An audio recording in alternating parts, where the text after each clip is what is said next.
I want you to go home with 3 key takeaways, 3 key findings from my research. My research is on abortion law and political regimes. So democratic governance and abortion law are deeply connected, but the relationship is not as obvious as it might seem. This is why my research asks, how does democracy shape abortion law? And first, I want us to look at abortion law, which is categorized into 6 legal grounds, going from being prohibited, completely prohibited in countries, and all the way to being available on request. So I have tracked data from 1996 up to 23, and there are 2 trends. We can see that up here, the green part, we can see that more and more countries are actually liberalizing abortion law, but at the same time, we see more and more countries prohibiting abortion law.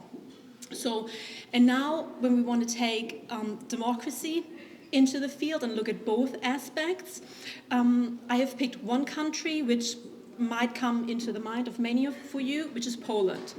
When we track Poland's liberal democracy index over time, here in green, together with the development of their abortion law, here in blue, we see that it correlates.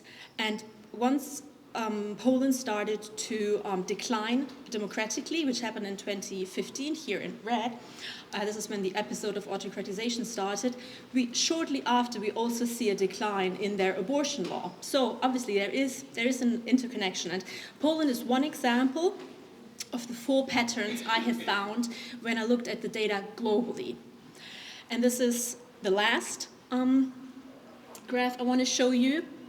And there we can see I have tracked changes in abortion law and liberal democracy over a 10-year period. So the changes from 2013 up to 23.